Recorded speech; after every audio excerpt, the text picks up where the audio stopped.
Hello everyone, welcome to the class. Today we are going to discuss history lesson 1, the rise of nationalism in Europe. इससे पहले मैंने एक first video किया था, उसमें मैंने आपको कलेक्टिव आइडेंटिटी और फेडरिक सॉरी के बारे में बताया। तो ये मेरा सेकंड वीडियो है। इस वीडियो में मैं आपको सिविल कोड ऑफ 1804 के बारे में बताऊंगा, या इसको आप एडमिनिस्ट्रेटिव रिफॉर्म ऑफ नेपोलियन के नाम से भी जान सकते हैं। ये भी बहुत इंपॉर्टेंट टॉपिक है, कई बार बोर्ड में आया भी है। ओके, बोर्ड में ऐसे भी क्वेश्चन आ सकता है कि describe the administrative reform of Napoleon Bonaparte, या क्वेश्चन ऐसे भी आ सकता है Napoleon Bonaparte destroyed democracy, however in the field of administrative he was a great reformer, justify the statement। ऐसे भी क्वेश्चन आ सकते हैं कि नेपोलियन बोनापार्ट ने क्या है, डेमोक्रेसी को डिस्ट्रॉय किया, ओके, और मोनार्की फॉर्म ऑफ गवर्नमेंट फिर दोबारा फ्रांस में इस्टेब्लिश किया। He ascended the throne, ascended the throne का मतलब होता है राज गद्दी पर बैठना। He ascended the throne on 1804, okay, and in 1815 in the battle of Waterloo he was badly defeated by the combined forces of Europe, in which America, Britain and Russia, Germany, he was badly defeated and at last he committed suicide. However, he was a monarchy form of government. Even then he did a great revolutionary administrative reform, okay, to make the whole system rational and effective. So let us begin the topic. Okay, Civil Code of 1804. Civil Code of 1804, it was also known as Napoleon Code। इसको क्या है बेटा, Napoleon code के नाम से भी हम जानते हैं। Which was made to make the whole system rational and effective। जिसको क्या है, सिस्टम को रैशनल मतलब विवेकशील, इफेक्टिव मतलब बहुत ही अच्छा, ओके, इफेक्टिव बनाना। तो इस कोड ने क्या है, पूरे सिस्टम को इफेक्टिव और रैशनल बना दिया। कैसे बना दिया, पहले कोई रूल्स एंड रेगुलेशन नहीं होते थे, लेकिन इस कोड के द्वारा रूल्स एंड रेगुलेशन बनाए गए। हर एक चीज के लिए रूल्स एंड रेगुलेशन बनाए गए। नेक्स्ट पॉइंट है आपका, he removed all the privilege which was given on the basis of birth. जैसा कि आपको पता ही है, फ्रांस में क्या है, स्पेशल प्रिविलेज दिया जाता था। It was given on the basis of birth. All the first state मतलब क्लाइट्सी people, nobles people, okay, they got special privilege, special rights on the basis of birth. And all the third state people means working class people, they didn't have any rights. तो Napoleon code ने क्या है, इन्होंने special privilege क्या है, खत्म कर दिया। And equal opportunity was given to all. समझ गए बेटा, स्पेशल प्रिविलेज क्या है, पूरी तरह से बैन कर दिया गया। And equal opportunity was given to all. Next है आपका, he abolished the feudal system. इसने क्या है, फ्यूडल सिस्टम। फ्यूडल सिस्टम मतलब जैसे हमारे इंडिया में लैंडलॉर्ड होते हैं, जमींदार होते हैं। All the landlord were the owner of the land. हमारे इंडिया में जितनी भी जमीन है किसकी होती थी, पहले लैंडलॉर्ड की, और लैंडलॉर्ड के जमीनों पर ही हम काम करते थे। तो यूरोप में क्या है, फ्रांस में क्या है, फ्यूडल सिस्टम था। फ्यूडल मतलब दे वर द लैंडलॉर्ड। तो नेपोलियन कोड ने क्या है, नेपोलियन ने क्या है, फ्यूडल सिस्टम को खत्म कर दिया। And all the farmer were freed, और जितने भी फार्मर उनके अंडर काम करते थे उन सभी फार्मरों को क्या है, फ्री कर दिया गया। फ्रॉम सेफडम मतलब गुलामी से, जो उनके गुलाम थे, एंड मेमोरियल ड्यूज, उनके ऊपर जितने भी कर्ज लिया हुआ था उन्होंने, जितने भी कर्जे थे उन सब कर्जों को उन्होंने क्या है, माफ कर दिया। किसने माफ कर दिया? नेपोलियन ने माफ कर दिया। तो यहां तक समझ में आ गया आपको। नेक्स्ट है आपका peasant, artisan, workers and businessman, मतलब जितने भी थर्ड स्टेट के लोग हैं, पीजेंट हो गए, वर्किंग क्लास पीपल हो गए, ओके, डेली लेबरर हो गए, डेली वर्कर्स हो गए, स्मॉल बिजनेसमैन हो गए, ठीक है। दे इंजॉयड न्यू फ्रीडम, उन्हें क्या है, नई फ्रीडम मिली। And guild restriction were removed in town, और टाउन में जो गिल्ड रिस्ट्रिक्शन लगाया गया था, प्रतिबंध लगाया गया था, ये प्रतिबंध को पूरी तरह से खत्म कर दिया गया। नेक्स्ट पॉइंट है यूनिफॉर्म लॉज बनाए गए।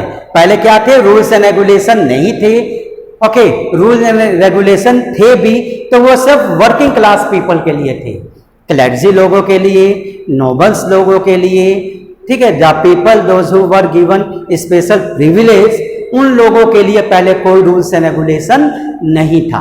लेकिन नेपोलियन ने क्या है, यूनिफॉर्म लॉज बनाए, ठीक है बेटा, यूनिफॉर्म लॉज बनाए, मतलब सबके लिए एक ही कानून बनाया, यूनिफॉर्म लॉज बनाया, और फिक्स वेटिंग मेजरमेंट बनाए गए। पहले क्या थे, फिक्स वेटिंग मेजरमेंट नहीं थे। कैसे नहीं थे? क्योंकि हर स्टेट का अपना अलग अलग वेटिंग मेजरमेंट होता था, जिससे क्या है, ट्रेड एंड कॉमर्स करने में बहुत ही दिक्कत होती थी। मान लो आपने कोई भी चीज, यहां आपकी 10 किलोग्राम है, अगर वो चीज आप किसी दूसरे स्टेट में लेके जाओगे फ्रांस के, तो वो क्या है, 9 किलोग्राम होगी, ठीक है, या 9.5 किलो होगी, ज्यादा भी हो सकती है या कम भी हो सकती है। मतलब फिक्स वेटिंग मेजरमेंट नहीं थे। तो फिक्स वेटिंग मेजरमेंट किसने बनाया? नेपोलियन ने ही बनाया। एंड न्यू करेंसी, और करेंसी भी बनाई गई, न्यू करेंसी बनाई गई। किस लिए बनाई गई?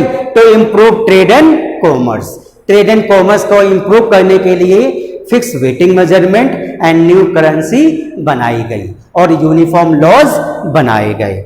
नेक्स्ट है आपका ही सिक्योर्ड राइट टू प्रॉपर्टीज, मतलब सबको क्या है, राइट टू प्रॉपर्टी मिलेगा।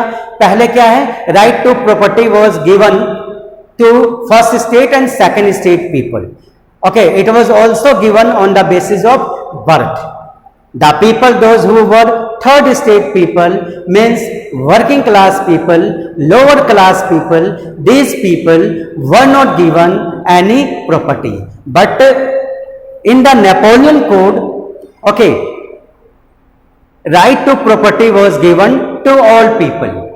Napoleon also gave voting rights to all the people.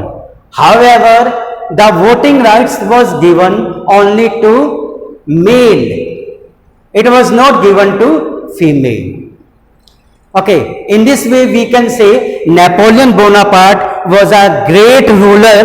Okay, he modernized France and during his rule France को उन्होंने बहुत ऊंचाइयों तक लेके गए और फ्रांस की पूरी बाउंड्री उन्होंने फिक्स की और फ्रांस को उन्होंने बहुत आगे तक बढ़ाया, बहुत सारी टेरिटरी उन्होंने विन की और उन्होंने फ्रांस में मिलाया। At last battle of Waterloo जो कि 1815 में हुआ, इन the battle of Waterloo Napoleon was badly defeated by the combined forces of Europe and at last Napoleon committed suicide. I think आपको ये आंसर समझ में आ गया होगा। अब हम आपको नेक्स्ट टॉपिक बताएंगे social and political life of aristocracy and the emergence of new middle class people. तो सबसे पहले हम आपको सोशल लाइफ ऑफ अरिस्टोक्रेसी के बारे में बताएंगे। सबसे पहले तो आपके मन में ये सवाल आ रहा होगा कि अरिस्टोक्रेसी होता क्या है। ओके, जैसे इंडिया में जो लैंडलॉर्ड होते हैं, अपर क्लास के लोग होते हैं, ब्राह्मण लोग होते थे, ओके, रिच लोग होते थे, वैसे ही यूरोपियन कंट्री में क्या होते हैं, जो भी रिच लोग होते हैं, पावरफुल लोग होते हैं, उनको हम अरिस्टोक्रेट्स कहते हैं। तो इसमें क्या है, सोशल लाइफ ऑफ अरिस्टोक्रेसी के बारे में हम आपको बताएंगे। तो इसमें फर्स्ट पॉइंट है कि they were highly status dominant person. समाज में क्या था, इनको बहुत ही अच्छा स्थान मिलता था, समाज में ये रिस्पेक्टेबल पर्सन होते थे, सोसाइटी में इनको सम्मान मिलता था। And these people had got special privilege, और इन लोगों को क्या है, सोसाइटी में स्पेशल प्रिविलेज मिला हुआ था। नेक्स्ट पॉइंट है आपका, these people were limited in number. Number में ये कम थे, मिडिल क्लास के लोग, लोअर क्लास के लोग ज़्यादा होते हैं, अपर क्लास के लोग कम होते हैं। इसी प्रकार जितने भी अरिस्टोक्रेसी लोग थे, वो लोग क्या थे फ्रांस में, वो क्या थे, नंबर में कम थे। ठीक है, they were the big landlord, क्या थे वो, बिग लैंडलॉर्ड थे। And they speak French language. कौन सी लैंग्वेज बोलते थे वो, फ्रेंच लैंग्वेज बोलते थे। And these people got special privilege, उनको क्या था, सोसाइटी में स्पेशल प्रिविलेज मिला हुआ था। They get respect honour from the king at every occasion. Okay, next है टॉपिक आपका पॉलिटिकल लाइफ ऑफ अरिस्टोक्रेसी। अब अरिस्टोक्रेसी लोगों की पॉलिटिकल लाइफ, ओके, मतलब पॉलिटिकल लाइफ, एडमिनिस्ट्रेटिव वर्क में उनका क्या रोल है, इसके बारे में बताएंगे आपको। They were very near to the king. Aristocracy क्या थे, किंग के बहुत नियर थे, क्लोज थे। Okay, these people were always called by the king on every occasion. King के दरबार में, किंगडम में कोई भी प्रोग्राम होता, ओके, कोई भी फंक्शन होता, तो जितने भी अरिस्टोक्रेट्स लोग थे उन सबको बुलावा भेजा जाता। तो ये लोग क्या थे, this people were very near to king. King के क्या थे, बहुत नियर थे। Okay, and these people also participate in decision making process. King को जो भी रूल बनाने हैं, जो भी कानून बनाने हैं, जो भी लॉज बनाने हैं, तो इन सब में इनकी भूमिका रहती थी, इनकी रोल रहती थी, मतलब ये भी इसमें पार्टिसिपेट करते थे। नेक्स्ट पॉइंट है, they were in great power and also suggested government from time to time. ये क्या थी, बहुत पावरफुल पर्सन थे। ओके, और हमेशा किंग को किसी ना किसी टॉपिक पर सजेशन देते थे। नेक्स्ट टॉपिक है हमारा emergence of new middle class people. इससे पहले हमने अरिस्टोक्रेसी के बारे में बताया था, अब है आपका emergence of new middle class people. जो ये थर्ड स्टेट के लोग थे, इसी स्टेट में जो वेल टू डू पीपल थे, एजुकेटेड पीपल थे, okay, they were known as middle class people. तो इसी के बारे में हम इसमें आपको बताएंगे कि emergence of new middle class people, इसमें कौन कौन थे। It included doctors, engineers, teachers and educated middle class people in the society. इसमें कौन थे, जो भी थर्ड स्टेट में जो वेल टू डू पीपल है, जैसे doctor, engineers, teachers, small businessman, okay, those who were educated, they were the member of new middle class. Okay, they were the member of new middle class in the society. Next है आपका they demanded. इन लोगों ने क्या है, demand किया।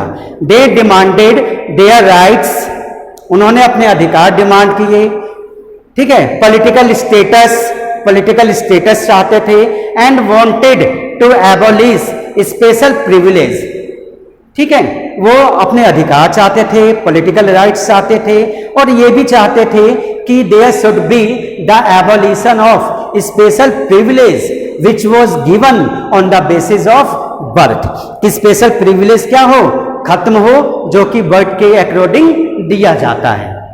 Next point है, they wanted voting rights. Voting rights मिलने चाहिए सबको। ठीक है, right to vote should be given.